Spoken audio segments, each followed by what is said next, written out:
Okay. Now let us see the next LOS. Okay. The next LOS asks us to identify the impact of embedded option on the yield spread. Okay. So how embedded option they affect the yield spread. So think over here. Okay. So let's say over here we have t equal to 0. Okay. Sorry, not t equal to 0, but interest rate is equal to 0. Okay. So we have ground zero level. Okay. And we have this as the treasury rate. Okay. Assume that the interest rate of the treasury is 6%. Okay. And then you have the General Motors bond. Okay. General Motors corporate bond. Okay. Please note that this corporate bond is non-callable. Okay. And it is giving you, let's say, 8%. Okay. Right. Now if you have a General Motors, okay, callable bond. Okay. Now my question is, if you have a callable bond, would the callable bond give you greater than 8% return, or would it give you less than 8% return? Okay. So this is your non-callable. With respect to the callable, will the callable come over here, or will the callable come over here? Right. So which is your take? Is this point or this point? Okay. Note that in case of callable,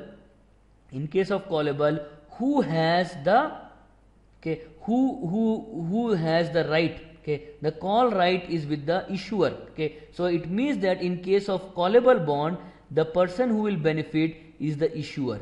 Okay, so the issuer is going to benefit. Okay, when the issuer is going to benefit, what will happen is the person who is investing, the investor, he would want a higher return. Okay, so the return is demanded is more, so we will say that we would want it to be greater than 8% and not this case.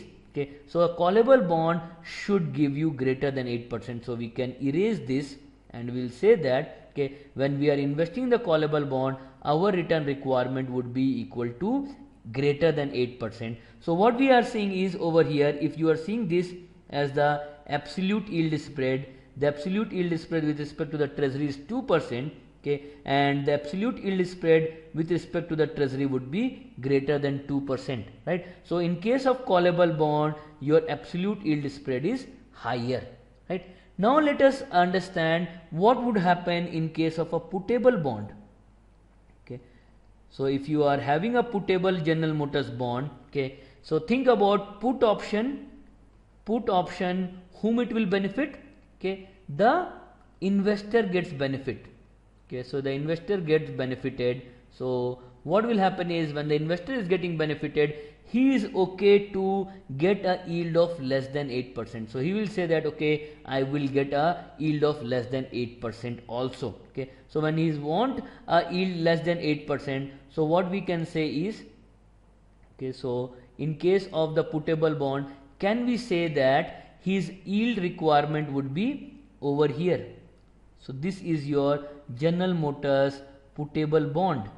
Okay, so the puttable bond, you are agreeing that you will get less than 8%. So in this case, what will happen is your absolute yield spread. Okay, this is your absolute yield spread. So note that the General Motors normal bond, normal corporate bond gives a yield spread of 2%.